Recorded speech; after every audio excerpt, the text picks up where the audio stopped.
catch me balling like I'm in the end zone. I got my homies in the no new friend zone. You know, making plays that land us in the end zone. Coming in clutch, you can catch me in the end zone. End zone. What is happening, people? And welcome back to In The Endzone UK, your home for all things NFL and much, much more.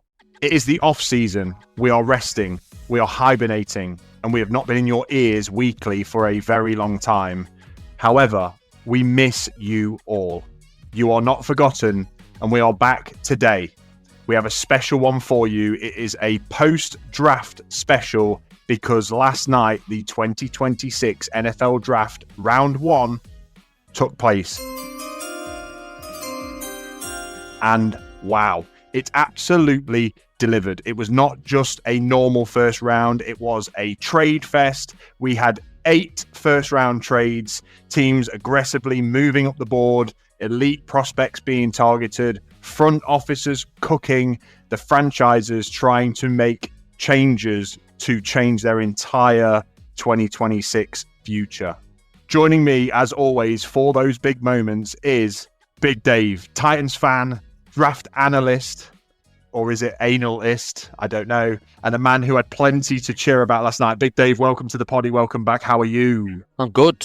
Yeah, sun's shining, weather's turning. You know what that means? It's getting closer to real football time. Slightly closer. We're inching closer. We are. Although it definitely seems to have gone quicker this year than previous years. Would you class yourself as an analyst or an analyst? I'm an analyst, definitely.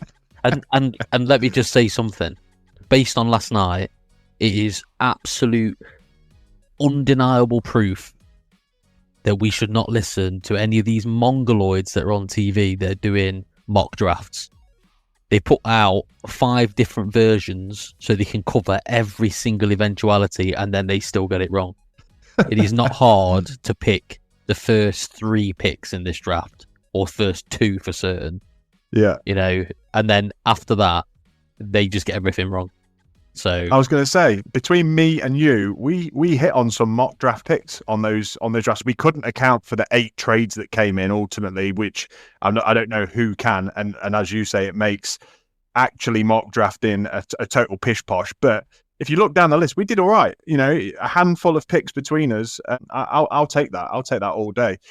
But what we didn't account for is the Tennessee Titans trading back into round 1, which means they walked away with 2 first round selections. The reigning Super Bowl champs in the Seattle Seahawks, despite all rumors, held firm and stayed in the round with a final pick of the draft and did not trade down, which was the speculation.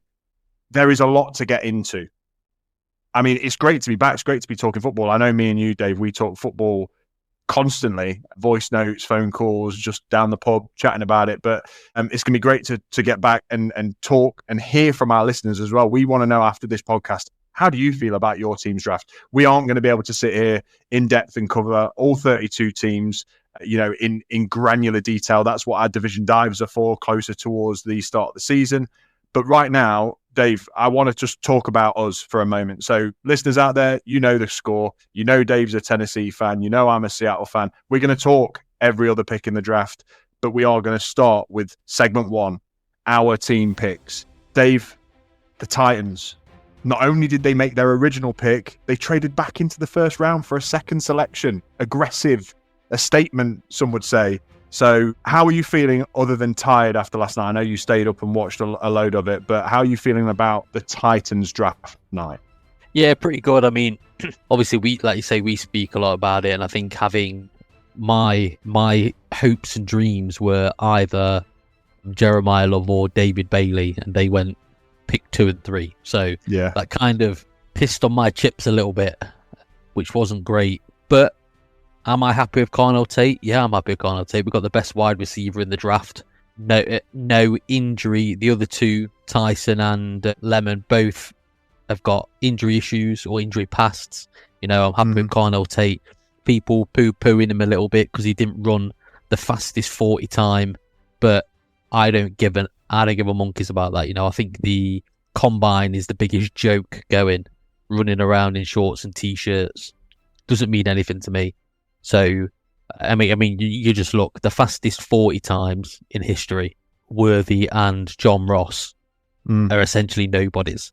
You know, they were drafted because of their speed and they're essentially wasted picks. You know, Yeah. So Carnell Tate for me, he's great. He's tall. He's got good separation. He's a nice downfield threat, and he catches everything. He's got hands of absolute. He's got the opposite hands of somebody who has no hands, of Shaquem Griffin or whatever his name is. The linebacker or whatever he was. The ex-Seahawk with one hand. I mean, yeah. Fair play to him to even get in the league. Yeah. He must have been unbelievable. He actually had an interception for the Seahawks, if you'd ever believe it. But caught it with his teeth. No, this guy is good, man. Like, he is good. Just to sort of glaze in whilst you're talking about him, some of the strengths and the draft analytics that came in is plus speed and body control. He slips out of press coverage. He's a consistent vertical threat. He has got route tempo and plays with speed. So like you say, it doesn't matter how fast you can run in a straight line with no pads on. He plays as a fast receiver, apparently no wasted motion, and he has an incredibly impressive win rate, and he can go up and high point balls. So as a number one receiver, what more do you want? Like, he's a receiver that you could put anywhere along the line and get stuff done. And when you've got players already in your team like Iamana and Wandale Robinson, who are kind of like one-trick ponies, one's a deep threat, one's a slot machine, when you got somebody else that you can throw in there and do a bit of everything, I think that just makes it way harder to guess what they're going to do, way more options for Brian Daboll to cook up for Cam Ward. I think it's a great pick. And yeah, I don't want to carry on, but just from my perspective, if I say anything about your pick, if Love was off the board, which he was, I really, really appreciate that your front office have gone, okay, we could go and try and get, like, I don't know, the next available defensive player, superstar like a Caleb Downs or whatever, or bolster the pass rush, but they've stuck with, let's give Cam Ward the best opportunity to succeed. And they've gone, okay, Love's off the board. Who's the next best guy that can showcase his skills? And they've gone and got this guy. I think that shows that they really want to develop Cam Ward as a quarterback. And I think in this league, it's a quarterback-driven league. You've got to build around these guys, and that's exactly what you've done. I love the pick. As much as it would have been cool to see Jeremiah Love in Tennessee, we're undoubtedly going to go see a game. You know, I think this is the next best sexy pick. You know, he had names all over him coming into the draft. Yeah, and I think the criticism of him is, and I've seen it all over social media, saying that we've drafted a number 2 wide receiver. It's just people speaking, not knowing anything about how college football works. You know, you can only have one number 1, and the Ohio State have got obviously like a superstar that's going to be. You'll see him next year. You know, Smith. He's going to be unbelievable next year. You can't have another number 1 next to him. You have to have a number 2, and he's done enough, in my opinion. I mean, JSN was probably a number 3 at one point, a wide receiver there. You know, behind Marvin Harrison was their number 1. And how does JSN look compared to like Marvin Harrison now? You know, and if you could tell me I would get a JSN caliber player at number 4, you obviously take him, don't you? Of course. So I'm not concerned at all. I think he's gonna be great. And from what I've heard, he's a great person. Like he's a good dude. You know, so yeah, I'm really happy with that. You know, I mentioned in that once them 2 had come off the board, as in Bailey and Love, I put in our group I wanted us to trade back. And he would have been the person around sort of like 8 or 9, the kind of person you'd have been after. Yeah. You know, so do I think maybe we took him a little bit high? Potentially, I think he may have been there at like 6, 7, 8, if we could have traded back to that thing, that kind of range. But am I happy we took him? Absolutely. You know, and then to kind of put a full stop under him and then move to our second pick, we traded with the Bills. We moved up about 4 spots. With the Bills, they obviously moved back into the second round, and we took an edge rusher. And this edge rusher is apparently just an absolute motor guy. He's a complete football guy. He's a little bit like Cam Ward is how they're describing him, as he's a bit of a boring bloke. Outside of football, he's got nothing, and he's not interested about doing anything other than playing football. Yeah, and that's exactly who you want. Keldrick Fort is his name, isn't it? Keldrick Fort. I'd heard of him going into the draft because he was in my round 1 mock. So we know he's confident, don't you? No, go on. Eric Armstead. Oh, is he? Big yeah. boy. So he's like 6'6", 6'7". So Yeah. he's again, Robert Salah's obviously, and this is what I said to you earlier. Like, I trust more than anything what Robert Salah wants to do on defense, because all of his defenses have been unbelievable. Yeah. You know, so if he's taking him, if he thinks he's the guy that he can use, that he can move around, I'm more than happy with what he's doing. Do I know much about him? I know absolutely nothing about him. Yeah. But from watching some Auburn highlights today, I'm happy with who we've got. He's a powerful guy, not necessarily the flashiest swim moves, spin moves. He is a straight up ball rushing bully. Yeah. And that's exactly what I want. That's it. And again, his strengths here: culture player, praised for leadership and accountability and character. I mean, that's his first one, which for me, you'd say, what? Like, that's exactly what you want on your defense, right? He's not even 21 yet. No, he's the youngest player in the draft.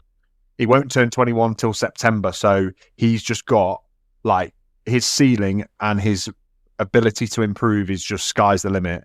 And then he can play all over that line. He can rush from the outside, like you say. He can rush from the middle, because you need that strength to rush up the middle. So pairing him with like Simmons. Yeah, or just spreading him out so you don't know where the pressure is going to come from. Long levers, tools to penetrate. Wish I had those.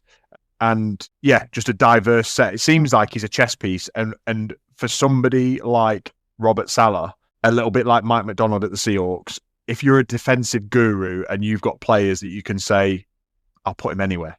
I'll put him anywhere. They won't have a clue whether he's rushing, whether he's run stopping, whether he's a decoy, whether he's dropping into coverage, whatever. It makes things so hard. And I think that's why you jumped back in to get him, because there's seemingly very few of those utility defensive linemen left in this draft. And he's one of them. And I think that just excites me for somebody who likes to watch defense. Yeah, no, I agree. I think he's going to be I'm not saying he's going to be the greatest player straight away, but I think he's going to be a focal point for the next 10 years in our defense. He's going to be one of those guys. He just seems like it. And when they asked him when he was drafted about what he was going to bring to Tennessee, and he said all of them things like leadership, locker room, football first, team first. And for somebody who's 20 years old to say that, I know. He's unbelievable, you know, and I think that goes into it, you know. And watching our GM do his press conference, he said like the character that both of them two have got, they're both character guys, and he said like neither of them are selfish players. No, you know, and that's one of the riskiest things in the NFL draft, especially in the first round, because how many teams have suffered off the back of essentially taking talent over leadership, or talent over, I don't even know what the word is, just like, I guess, maturity, when you've got the likes of like James Pierce Jr. now, who the Falcons traded up for last year, who might be escaping some incredibly harsh charges, but still probably will get suspended by the NFL for a long period of time.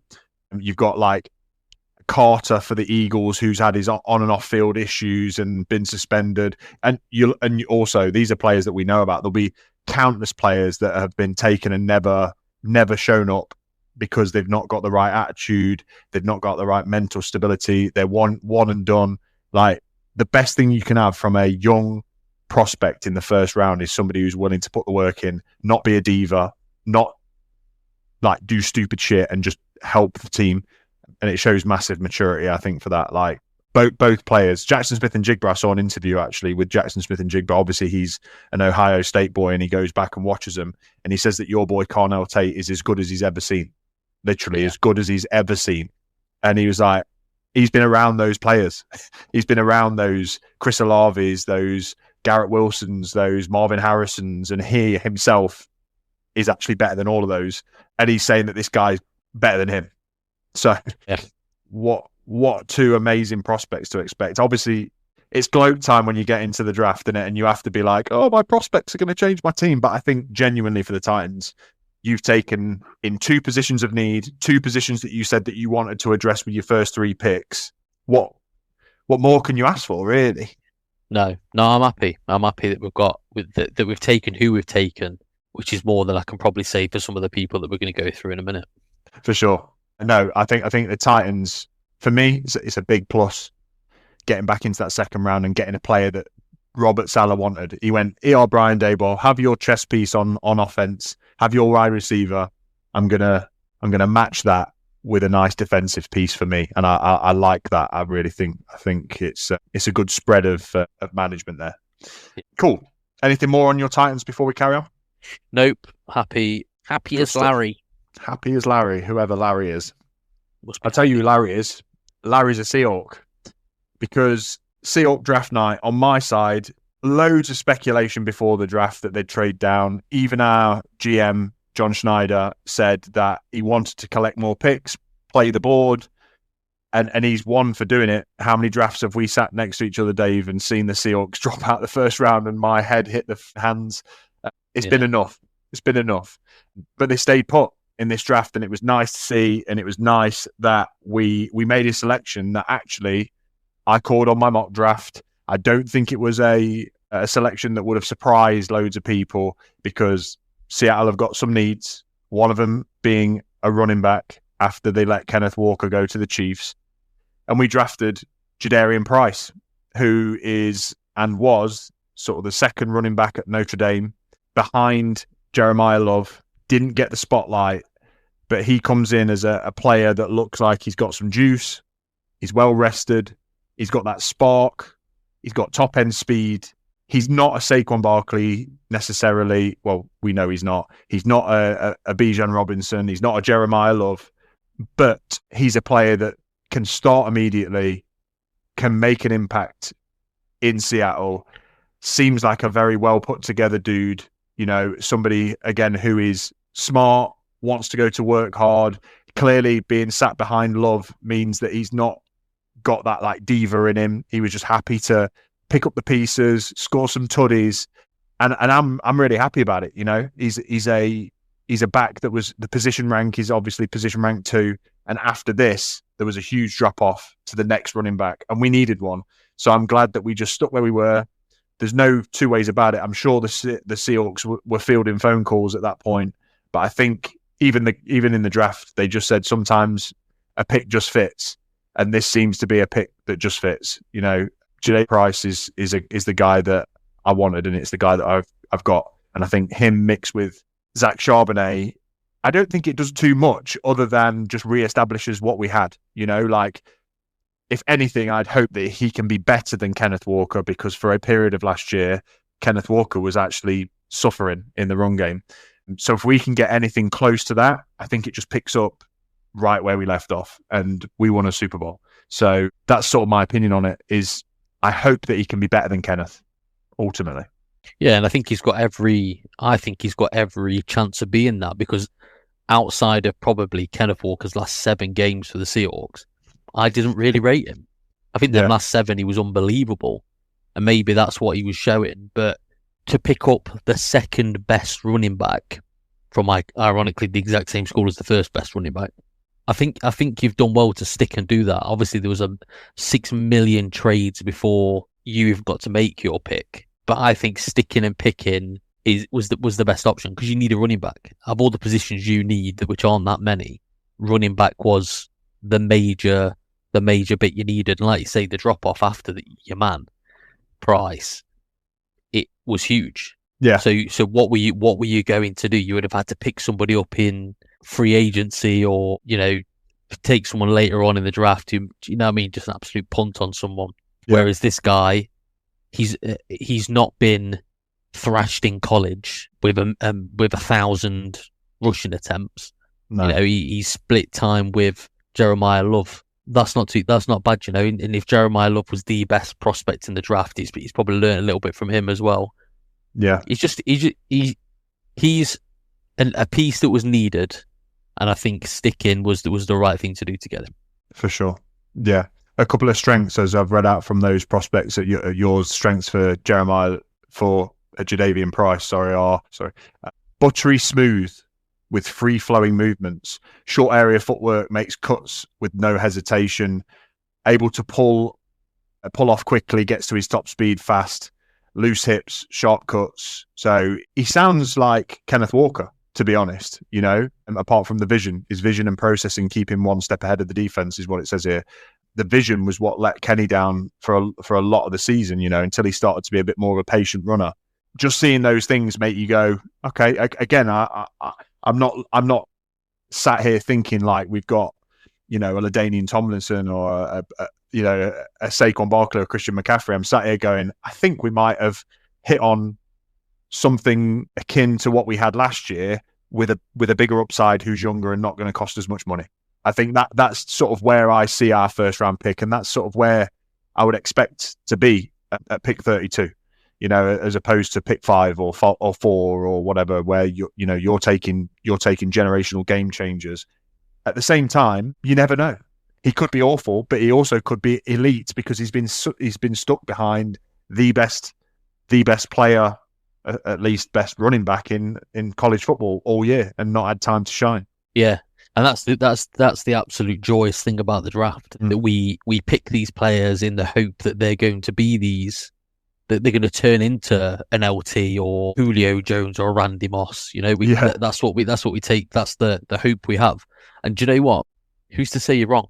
Until the season's over, I'll reserve my judgment until like the season's done. And I think that's the way I'll see it for my players. I just want to see growth from them every single week, getting more accustomed to the offense that's being run or the defense that's being run, and just show me growth. That's all I need. Yeah. Not from you. Absolutely. There's no growth coming from me, Dave, I'm afraid. 0. Good. Well, that's it. I mean, the Seahawks did not do anything more than that, did not trade anywhere near back into the first round because we had the last pick of it. But I think we can both walk away pretty happy. Whilst we had some expectations of the draft, I think we both walk away going, were they positions of need? Yes. Are they the best players in those positions? Arguably, your wide receiver is, and your pass rush is one of the top few. So I think that's good. If we now move into our segment 2, which is our draft recap, our favourite picks. Let's zoom out a little bit from Seahawks and Seattle and Tennessee, because there were some fantastic selections across the board last night. Some teams did stay patient and let the talent fall to them. Some teams went aggressive and traded up for like their guy who they thought they might want. Others maybe reached, got to say it, in places. There's a few reaches in this draft in my eyes. But let's just go through this and talk about, certainly some of the top picks of the draft, Dave. We can, we've spoken about ours, but there is absolutely some players to talk about. I think, first off, we probably should talk about the number 1 pick. We probably should talk about Fernando Mendoza. Obviously, he's come from Indiana. They won the lot.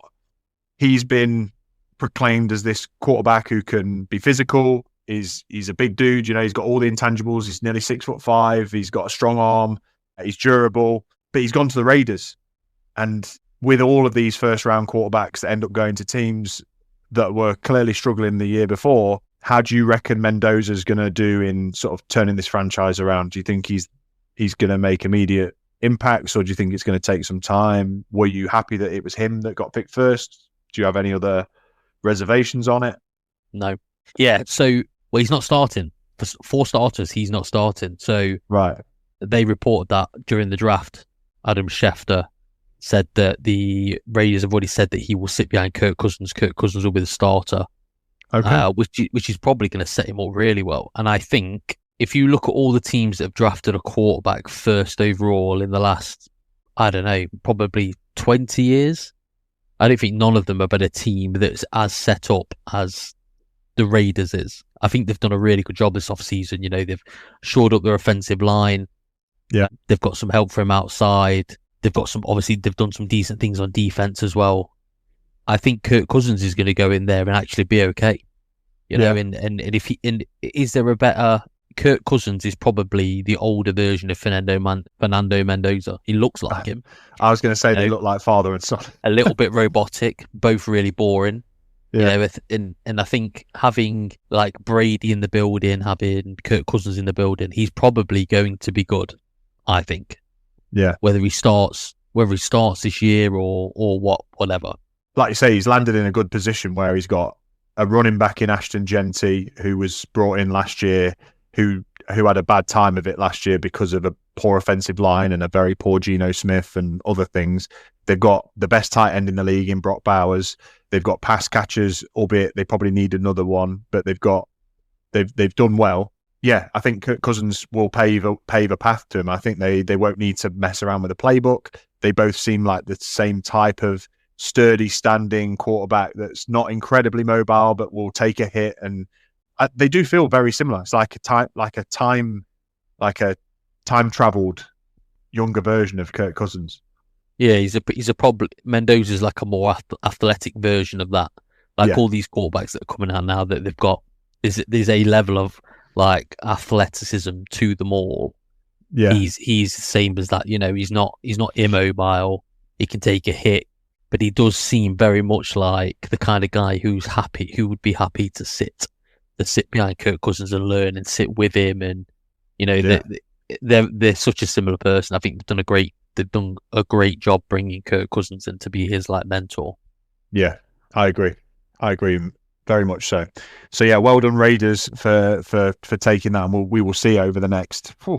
It's going to be years, isn't it? Mendoza's name is going to be called at least for 2 or 3 years in the NFL, and hopefully he has something in him to turn the Raiders around, make them compete in that AFC West. David Bailey, a player that you were maybe hoping to see in a Titans jersey, ended up getting picked second in the draft, going to the New York Jets. It makes sense, doesn't it? Like, total sense, I think. But in both of our mock drafts, we had him going there because he's the most ready pass rusher for a team that now doesn't have a pass rusher, a team that historically has been a fairly dynamic team on defense that's regressed in the last couple of years. I think he immediately kicks or re-kickstarts them and just has that ability to be like a Pro Bowl upside player if he can have his college game translate into the NFL. Yeah, you're right. You know, and they need so much stuff in New York, so many pieces. It is a bit of a shame that they didn't draft somebody who's maybe needs a bit of development, but you've got to think that at the end of this season, they're going to be changing the head coach. I mean, if you're Aaron Glenn, what do you even do? He's a defensive guy, obviously, but yeah, I don't think they just haven't got anything. You know, they've got Geno Smith at quarterback. Yeah. It's just going to be a poorish year for them, I think. Yeah, I guess they did trade back up, didn't they, for a wide receiver? And they've taken Kenyon Sadiq at tight end, but yeah, so they have put a little bit out there on the offense, but I just don't. I'm not convinced that the Jets will be anything other than picking in the top 3 this time next year. Yeah, I mean, we can talk about those. You just referenced them, and there's no reason why not. You know, this is a team that did move around the board again. You know, as part of those 8 trades this first round, the Jets were part of that. You know, they picked Kenyon Sadiq, tight end from Oregon, at 16, and then also got back in at 30 and picked Omar Cooper Jr. from Indiana, which was obviously where Mendoza was from. And so with 3 picks in that draft, 3 first-round picks, Sadiq, David Bailey, I actually know nothing about Omar Cooper Jr., I'll be honest. I didn't watch too much college football. I certainly didn't spend too much time looking at wide receivers. Maybe you can tell me more, but I think with the first 2 picks, you've got David Bailey, who's good to go, and then that Kenyon Sadiq, whilst he's a small tight end, he's only 6'3", say only, but I mean, I'm 6'3", so could I be Kenyon Sadiq? The answer is no. I think that the athleticism with him is obviously very much there, and it's off the charts.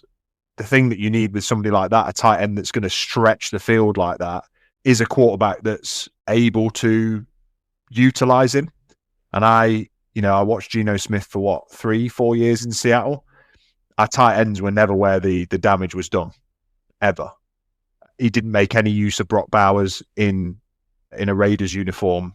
Obviously, it's a different scheme, different personnel. To your point, I think the Jets have done a good job of building stuff. I just don't think that they're going to be relevant because of the big chess pieces that they're fundamentally missing.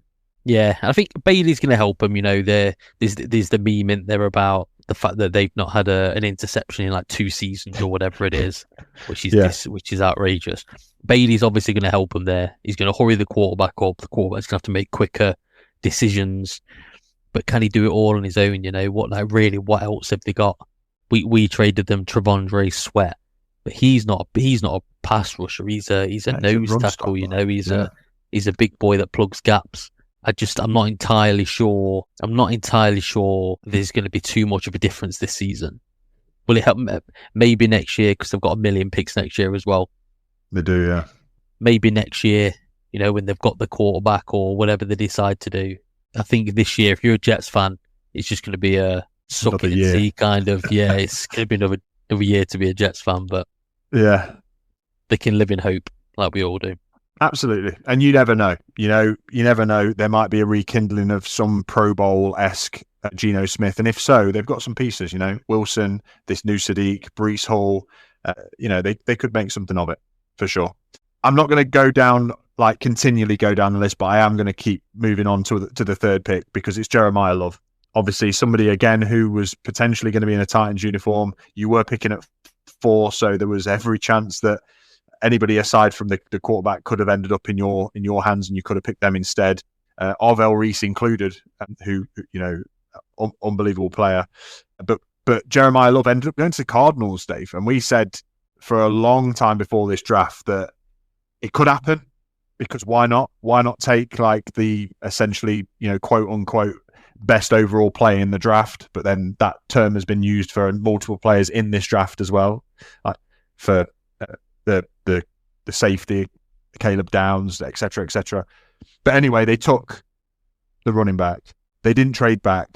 Of all these trades in the draft, they were not a team to trade back and stockpile picks or get multiple firsts, which of all the teams in the draft, the Cardinals are one that could do with multiple picks.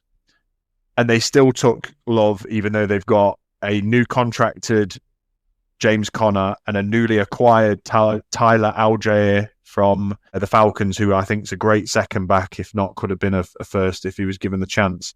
So what's going on there? Yeah, it makes no sense, does it? I mean, in their mind, they've taken the best player available. They've won the draft because they took the best player in the draft. Yeah. Based upon college tape and everything that they've done in college, which is obviously the way the draft works. I understand that. They've not even got a quarterback. No. Like, who's playing quarterback for them? I don't know. Isn't it Brissett? Yeah, but he said he's not coming to training camp until they give him a longer contract. Solid. So I think it may be Gardner Minshew. That may be their other guy. Oh God! But all you've done is given top 5 running back money to a running back who you're gonna absolutely slap it on. Which I guess I know it's what they're there for, but it just he needed to go to a team, in my opinion. And I'm not saying that this is the Titans, although the Titans at least have a quarterback. He needed to go to a team that was going to essentially make him count. And I don't think the Cardinals are going to be in any position where they're going to do that. They're so far away. They're so far away from being competitive. That's not even talk. That's not even just in general against teams. The Titans beat them last year.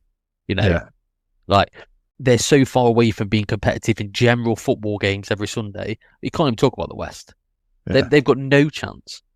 The third best team, in the West is the 49ers. Yeah. And they're one of the better teams in the whole league. You've got to deal with the Rams and obviously the Seahawks, who are the defending champs. The Rams are loading up. The Rams could put 100 points on them. Yeah. I think it just screams to me a bit of a waste of a pick when I get it. You've got a new head coach. You want to. He looks like a playboy. Playboy. Hey. It's definitely not what I meant. I don't even know why I said that. He looks like a character off a cartoon, doesn't he? So he's a weird looking youth. He is, yeah. And it's not even like he's come from the Rams, hasn't he? And it's not even their MO to like. I mean, Todd Gurley was obviously long removed, and he was amazing. They managed to get the best out of him, but this guy wasn't even there then. They seem to be a much more like shifty sort of power running game with Kyron Williams. This guy, they're going to need to change everything to make him work. He's going to have to be able to catch out the backfield, and I think the quarterback's the issue. Yeah, well, I think they're gonna end up playing him as a running back in the slot. He's gonna be moved all over, which is absolutely fine. I've got no issue with that. He screams to me as a guy who very similar to how Ashton Genty was last year. The hype coming in, and he absolutely flopped because not because he's crap, because the team is awful.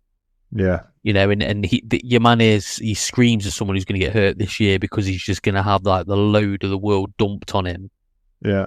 And again, like why sign James Conner to extension and then pick up?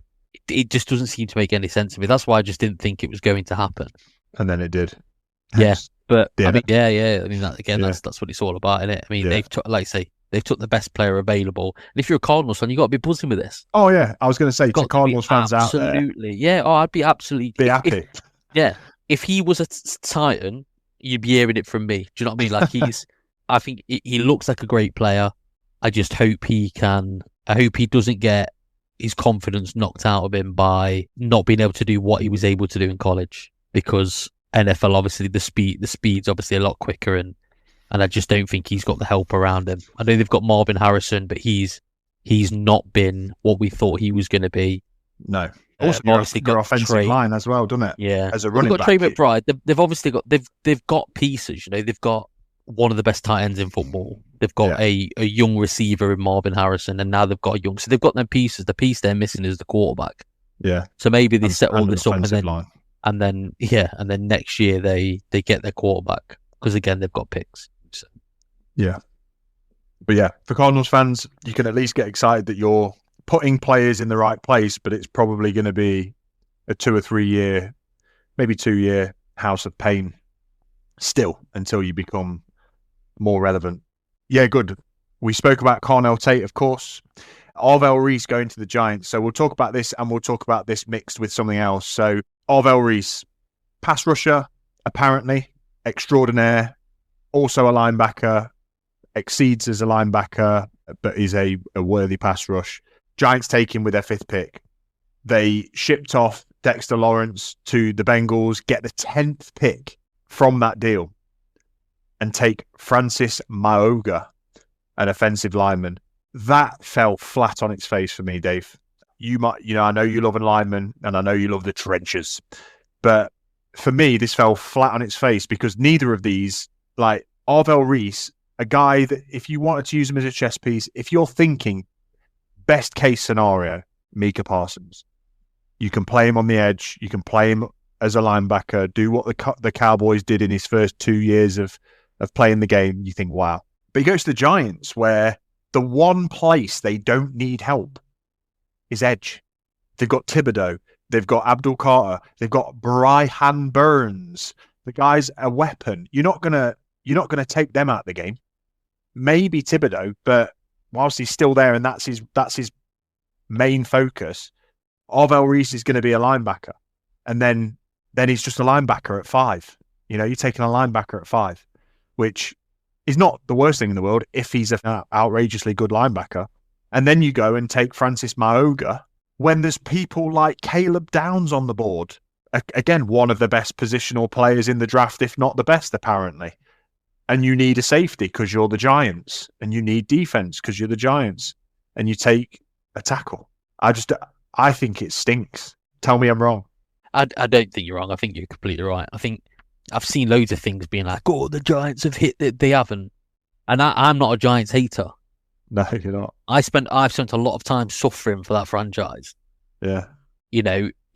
Picking Arvell Reese, and again, I don't claim to be like a college expert. I watched all of Alabama this year, and if my team played your team, I've seen your team. I didn't spend a lot of time watching other people's teams. The Giants, if you're the Giants and you're picking positions of need, you don't know where Caleb Downs is going to go. Caleb Downs is the best player on defense in this draft. You don't know where he's going to go. So do you take him at 5 and then hope that someone like Sonny Styles is there at 10? I mean, the way it worked out is they could have taken Sonny Styles at 5 and then taken Caleb Downs at 10, which would have been crazy. He went at 11. Yeah. That's your 2 leaders on defense, both rookies picked up, and then you don't have to worry about it. But instead they've gone with Arvell Reese, who wants to be an edge rusher, but who everybody thinks is like a middle linebacker. So, but he's not the best at either. No, The best edge rush is David Bailey, and the best inside linebacker is Sonny Styles. yeah, So you've not picked either of them, and then you pick a tackle who they're going to convert to guard, and he needs back surgery. But the best guard in the draft goes at 14 to the Ravens. yeah. I thought it was a good pick, actually, because the Ravens need it. Yeah. I think honestly the Giants, and again, I'm not a Giants hater. It might sound like I am, but I'm not. I reckon they're in trouble. I think their front office is in trouble. They've got Joe Shane, who's the GM, but the head coach doesn't answer to the GM. He answers straight to like the owners. Like what kind of thing is that? Why would you even bring him in, or get rid of your GM and let him do both? I mean, I think the Giants GM should have gone a long, long, long, long time ago. Yeah, I mean, I quite like him as a guy, but I think they've made some poopy decisions in the draft, and ultimately that's your game in it as the GM. You know, you've let Saquon Barkley go. Exactly. Daniel Jones gets a hell load better once he's out the building. Yeah, and I think that the Giants, to me, just seem like they're one of those teams where when players leave there, they get better. You know, they bought a load of free agents in that I don't know. Jackson Dart for me isn't the guy.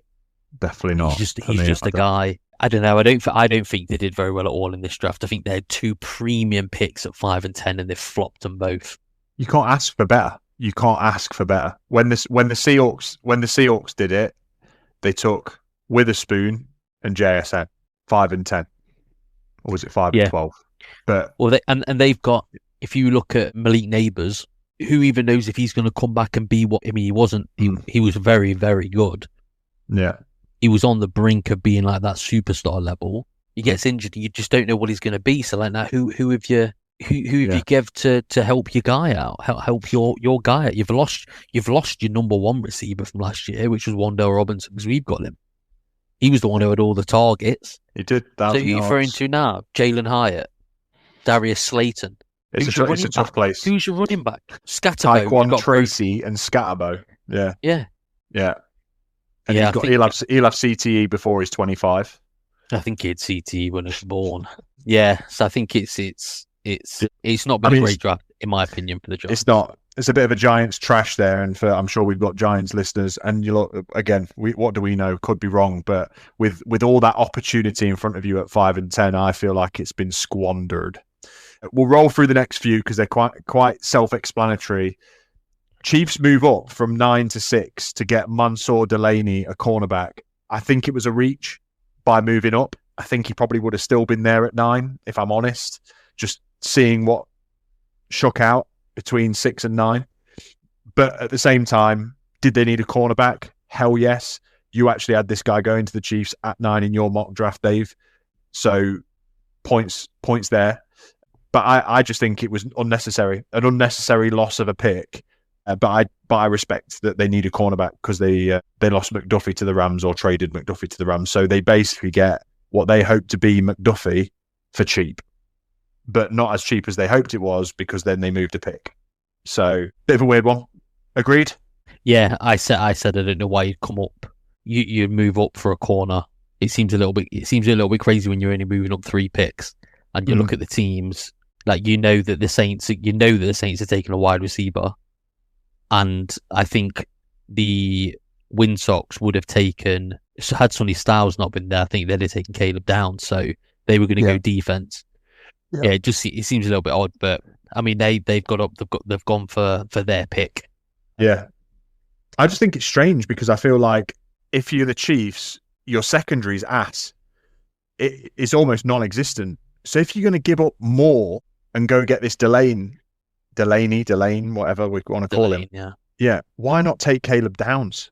Like, why not take a DB that will potentially change your game? And like in Spagnola's hands, well, maybe that's the reason. Maybe this Delane is a man coverage guy. Yeah, he is. Yeah, and he's a very sticky man coverage guy. Okay. So I think he's going to be unbelievable. Sense. Yeah, I think makes sense really for the scheme. Yeah, and you think that he's by far and away the best cornerback And Right. if on their board they've got him as like he's the priority one, we need him. Yeah. After him, the drop off is too great. It's not worth it. You do the right thing. You move up. You get your guy. You forget about it. Yeah, you know, fair. Yeah, fair play. because if you don't get that, then what you're doing, you're like, oh well, we'll trade back. Like, how often do the Chiefs pick in top 10? Yeah, true. For the Yeah, next that's 10 true. years, probably never. So Yeah. No, fair enough. Fair enough. It's again, like I say, I like the pick. I just think it was maybe 3 picks too rich. Sonny Styles goes to the Washington Wind Sox, aka Commandors.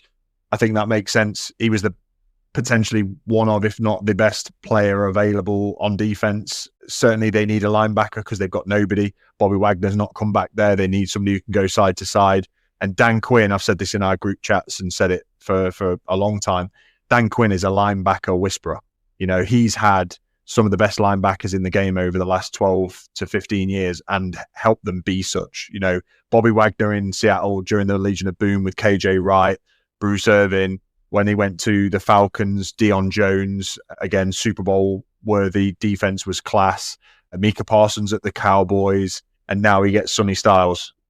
I think it's just a unity that makes sense. no, I agree. I think he again, losing Bobby Wagner was the big thing, wasn't it?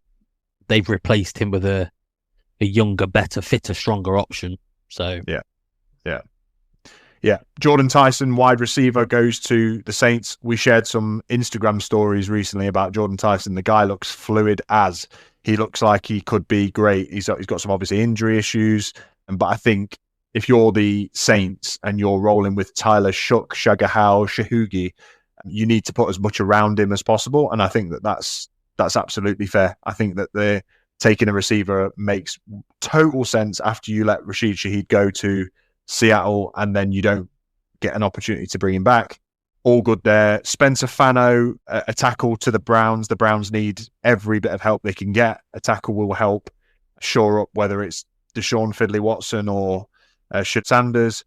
We've done the Giants. We get to, and the worst thing about it is you get to like the 11th pick, and Caleb Downs is going after the Giants pick, a pick that you would have been so much more excited for as a Giant, goes to the Cowboys. I think that's a great pick. They traded up to do it as well, which again makes no sense to me as a Dolphin, because they traded one spot with the Dolphins to say, hey, Dolphins, we know we're going to go get one of the best players in the draft. Could have been a top 3 pick, could have been a top 4 pick, probably a little bit too rich as a safety, but they go and get it, and they've got it. And the Dolphins go, no worries, Cowboys, we'll trade down and take a nice little tackle. And they need everything. Why not take a franchise name in Caleb Downs? and not only that, and I've seen a lot of Caden Proctor because he was the Alabama left tackle. Oh yeah, What an overreach! No, he's not even he's not a first rounder, not a chance. If you're a Dolphins fan, you want to be absolutely spitting feathers because you've probably had the worst draft. yeah. I think they've stunk it. Get to that later. Maybe not the worst. I think the Giants' blunders were worse than yours, but Caden Proctor, he is he is a mammoth of a human, Yeah. and if you can, he's not been a good, Evan Neal went to the Giants, didn't he? He's basically Evan Neal. He went to the Giants, picked a right tackle, and he was awful. I think Caden Proctor is going to be the same. Like he's a powerful dude, man. If you want like somebody to block someone in a run, he's your guy. He's a big unit of a man. I just don't think he's agile and quick enough to be a left tackle in the NFL. He struggled at college. He struggled at college. So when you're going to put whoever opposite him, like a Max Crosby, Myles Garrett, he's gonna be in an absolute world of pain. He's going to be seeing the Matrix when that's going on. You're just going to see a blur of people. Yeah, I can't agree more. And if you've seen him week in, week out, and you've seen him not like offensive tackles that you take in the first round, all you want to see on tape is in college, all they did was pancake fuckers, because that's the caliber that they should be at to be able to hang in the NFL.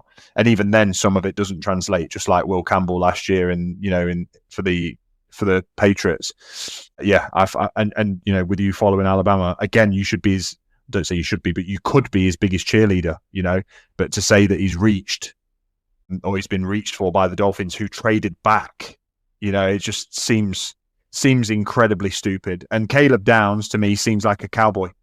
I can't lie. You know, he's an alpha male who's going to probably be, you know, spitting stars just like Micah Parsons was until he's played so well that Jerry Jones don't want to pay him. They're probably going to want to try and use him a little bit like Nick Imanwari. He's got that kind of athleticism-ish. Well, he has. He is that athletic. I think it's a great pick for the Cowboys. They needed to get spicy on defense because they're not really that spicy. They're, if anything, rather bland. If they were at Nando's, it would be a lemon and herb, and this maybe knocks it up to a medium. In my eyes, I think he's a great pick for them. Yeah, he and you know he's going to be good there. The Cowboys, I think the Cowboys generally draft really well. And yeah, they do. Like they'll draft people that are like unknowns or whatever and make them good. So what they're going to do with an absolute like a star, you know, he's going to be good. He's the new leader on their defense, and I think he's gonna make those quarterbacks' lives a misery in the NFC East. Yeah, I agree because he can be everywhere as well. So all these, you know, quarterbacks who run around like Jackson Dart and Jalen Hurts and Jaden Daniels, he'll be all over them. He'll be, you know, that's what couldn't happen against the Seahawks with Nick Imanwari. You know, he's just there, and I think that they're going to try and use him very similarly. Caden Proctor, we spoke about. Let's talk a little bit. We'll speed this up now and get through these because the names are starting to fall off a little bit. But let's just talk about the Rams deciding to take Ty Simpson. Again, Dave, you can add some colour to this because Alabama quarterback, very good at the start of the season. You can talk more to that. If I just take away the person and go with the position, I was quite surprised here. I was quite surprised that, one, they traded up to do this, didn't they? And two, oh no, they used the pick from Atlanta, from last year. But they took Ty Simpson when they've got Matt Stafford in the building, when they've gone all in to trade away their other first round pick to get Trent McDuffie, to be in a win now mode. And obviously Duffy's going to last you a few years, so it's not just for this season. But I feel like a Kenyon Sadiq in this position. I know Caleb Downs has gone off the board, but maybe like a Feynman or a Makai Lemon or something like that, just like that additional X factor on offense to make them unguardable. And you go and take a quarterback that's going to sit behind Stafford for a couple of years. Is it a good thing to do, sitting quarterbacks behind legends? Yeah, of course. It's been proven, you know, it works for the most part. I just think that they couldn't really afford to not add a playmaker in a league where, or certainly a division where, an additional weapon on offense could be the difference between them winning and losing games. Yeah, I couldn't agree more. Do I like Ty Simpson? Yeah, I think he's great. I think he's easily the second best quarterback in this draft. Right. I think he's a lot closer to Mendoza than what people think because of maybe like the results from last year or his stats, or he was unbelievable for the first sort of 5-6 weeks. Unbelievable. So much so that people were like, is it him? Like, could he go number one in the draft? Then he hurts his back and then it kind of falls off. He had no run game. Alabama had no run game last year. So it was essentially him that carried them to the playoffs. Yeah. So I think he's going to be good. Yeah. I'm not. Do I think he's a starting quarterback in the NFL? No, not right now. I don't know if he'll ever be. Oh, really? Wow. Okay. Because he's not got the frame of like a Mendoza, and I think that's what lets him down. So I think they've really, really messed this up because, like you say, they could have picked up a Ruben Bain to help him on defense. They could have picked up a Kenyon Sadiq to help him on offense. You know, a wide receiver to help him. They could have traded up 2 spots and took Caleb Downs. And had a match for what you guys have done on defense, you know, and made not only they picked up 2 great cornerbacks, bang him in as a safety as well. Yeah, and you're absolutely laughing, aren't you? On defense, you know, you've got a whole different unit. I mean, when you just mentioned Ruben Bain there, that feels like that sniffed like a ram. You know, just another piece next to Jared Verse. You know, they'd have caused carnage. Absolute carnage. I think they've messed up a little bit with that. And I'm saying that because he would have been there. He's a fringe first round, second round player, so he would have been there. If you were like now, if taking Ty Simpson, you could have traded back With the 10 Seahawks. spots. You Yeah. could have traded back to 23, and I would have still said that's too early. Mhm. You could have gone back 15 spots to 28 and picked him up, and imagine what you would have got for that, and then just Yeah, true. get a low. But they're not. They don't need to. They're trying to win now while they've got Stafford. So why would you do something that's anti that? If Mhm. that's your plan and you've gone all in on doing that, why would you then do this? It doesn't make any sense. Yeah, I agree. If I was the owner, I'd be like, GM, you need to explain to me how you think this was a good idea. Yeah. Because I think that's a real bad pick for them. And I love him. I think he's unbelievable. But that goes to show you. Yeah. Fair play. Yeah, I agree. We're agreeing a lot here, Dave. We're not going against each other, but I guess hopefully that means that we're right. The Ravens take a guard, the best guard in the draft, and good for them. They need it. They need to make sure that they give time and protection to Lamar Jackson and equally reestablish and continue to establish that run game that they're known for. Ruben Bain, we don't need to spend too much time on. We've spoke about the fact that he could have been a top 5 pick and then ends up falling down to 15. I think it's a great place for him to land. Ruben Bain now is a Buccaneer. They've got Vita Vea up the middle. They were lacking some pass rush. I can't remember the guy that they've got on the right as a right edge who's very good. Begins with D, I think. But I'll get there.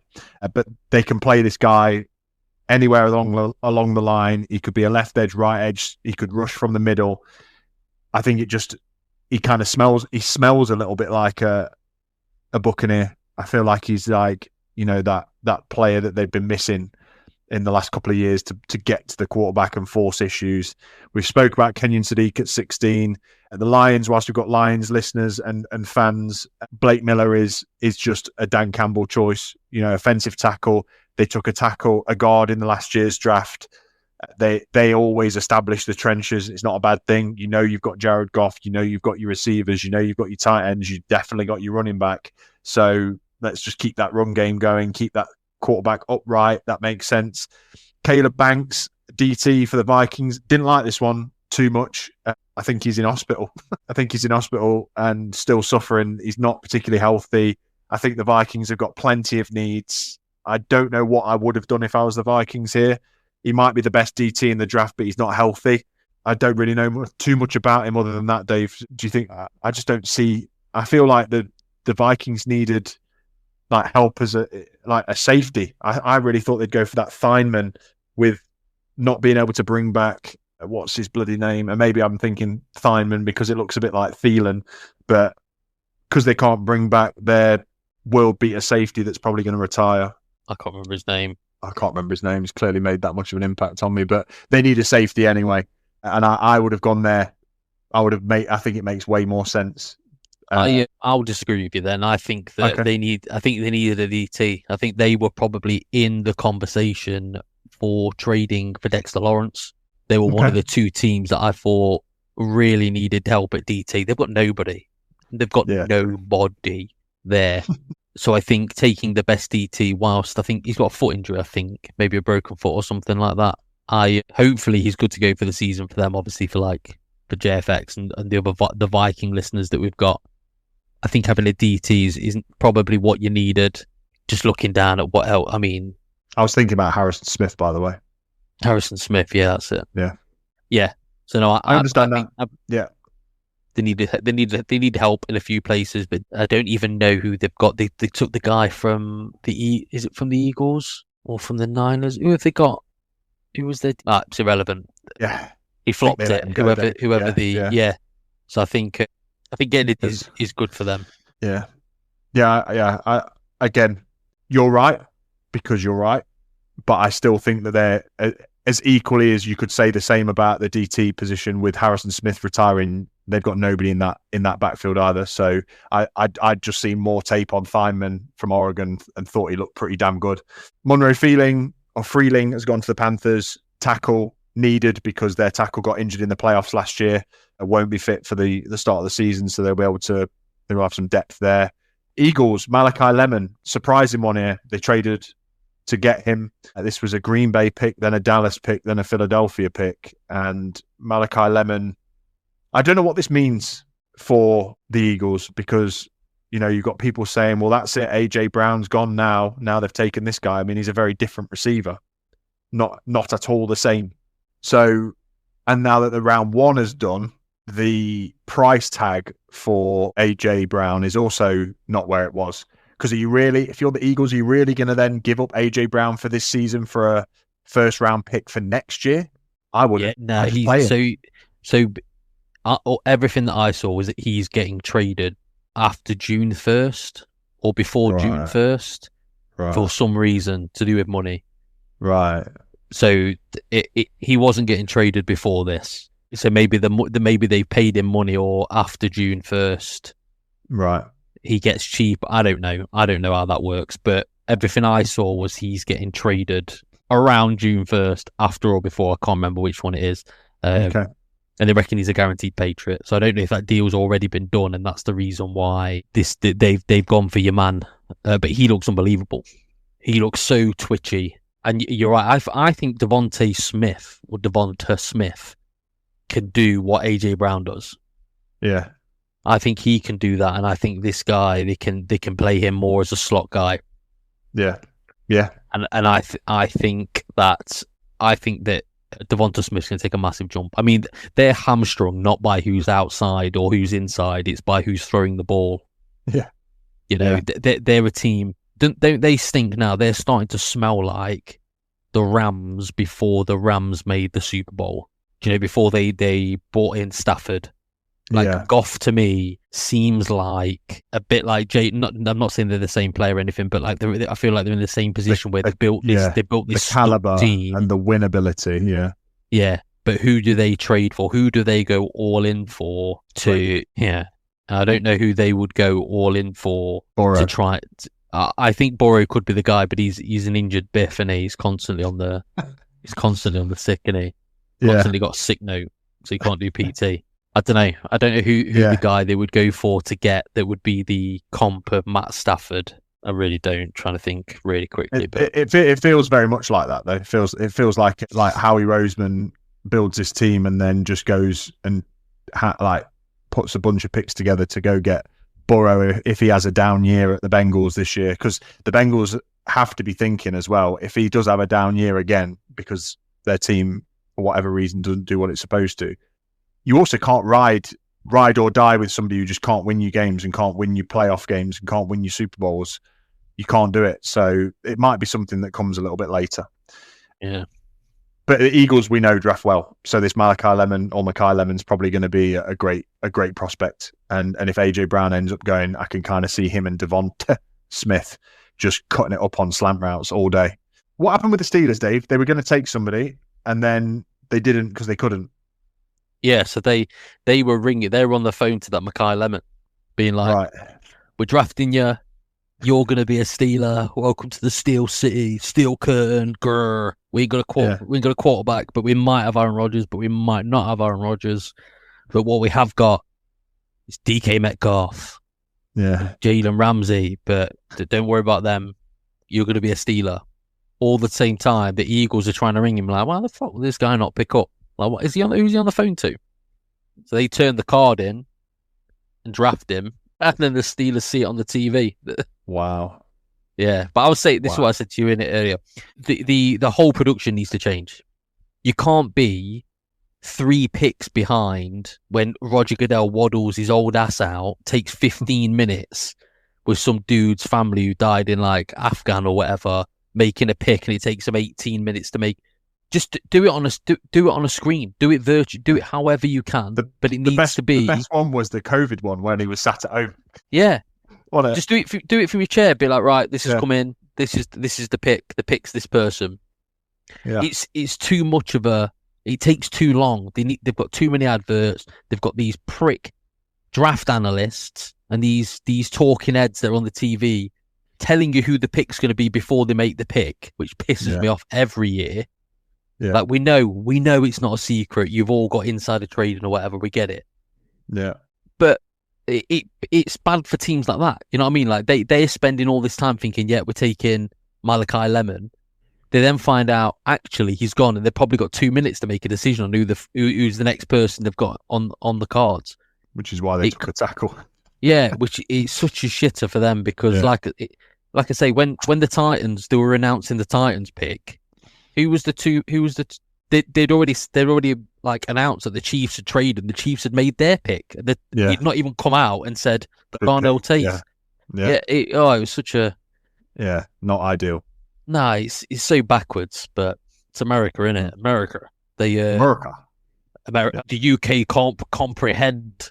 European mind can't comprehend 300,000 people watching. No, because we've all got better things to do.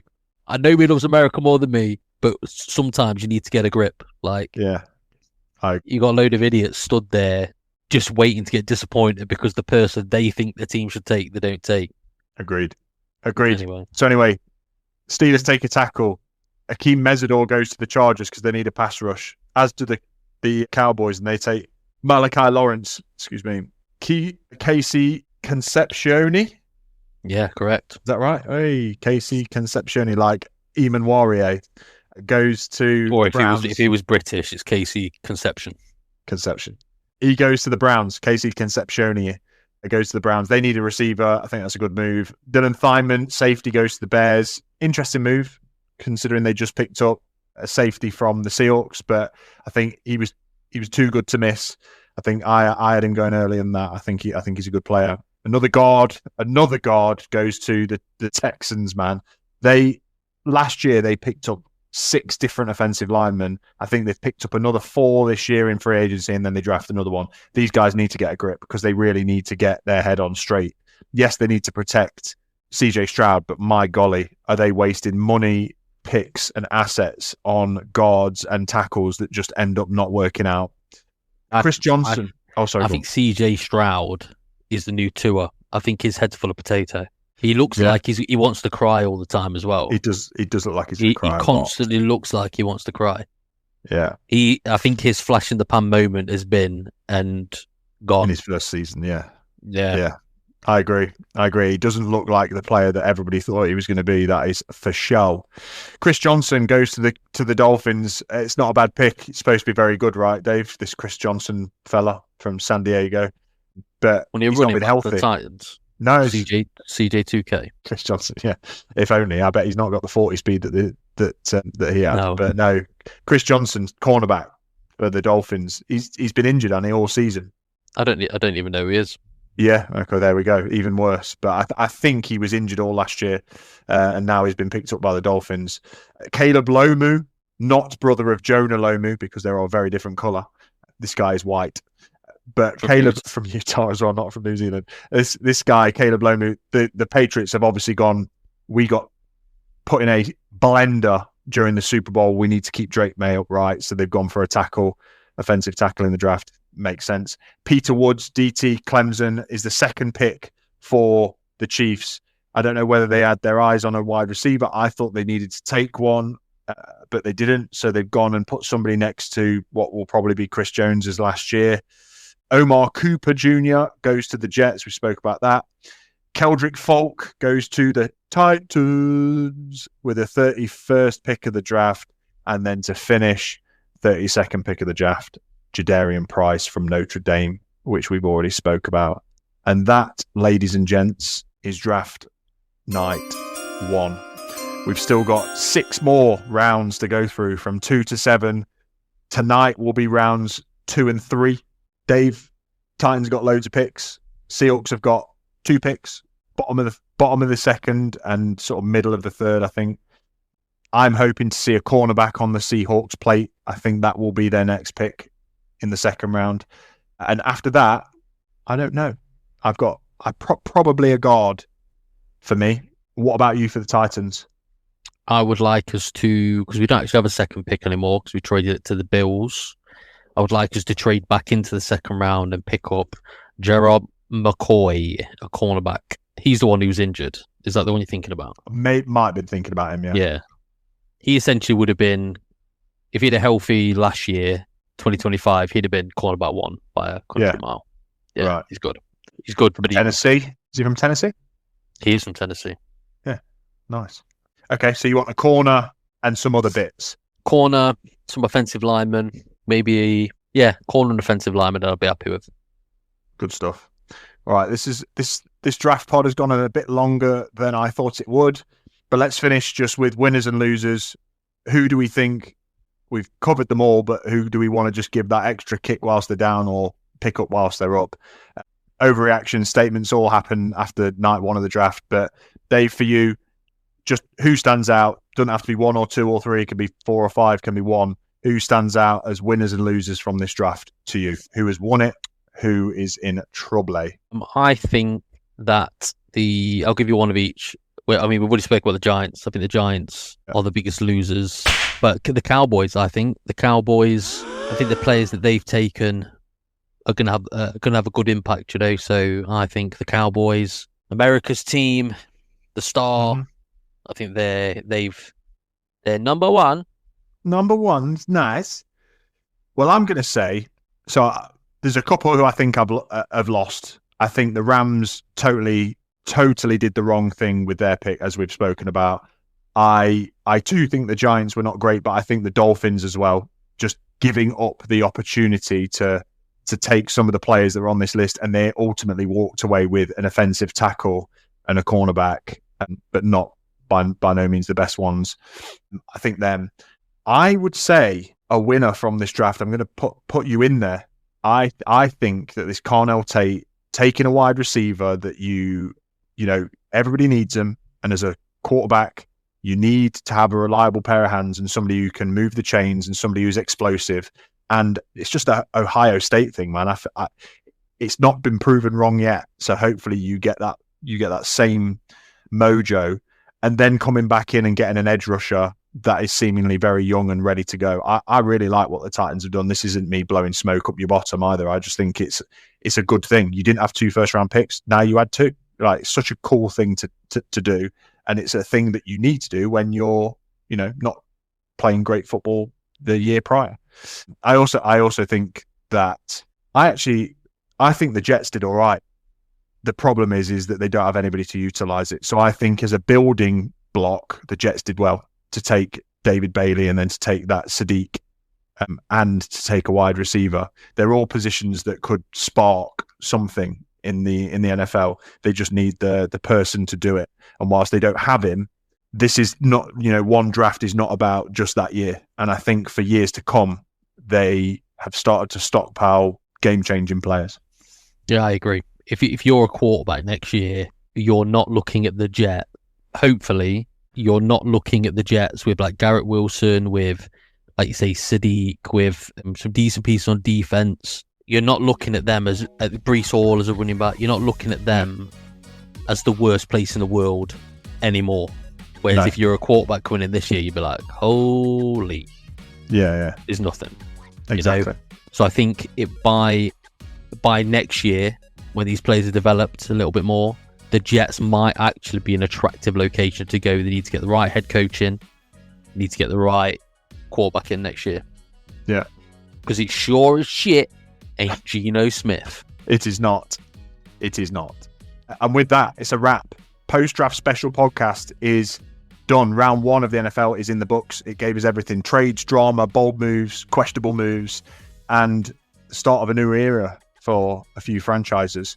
We will be talking about other draft acquisitions and free agent pickups in the coming couple of weeks. But for now, Dave, great to get on a podcast with you again. Thank you for your time. Football is not back, but football is life. Peace out. See you later. Catch me balling like I'm in the end zone. I got my homies in the no new friend zone. Making plays that land us in the end zone. Coming in clutch, you can catch me in the end zone. End zone.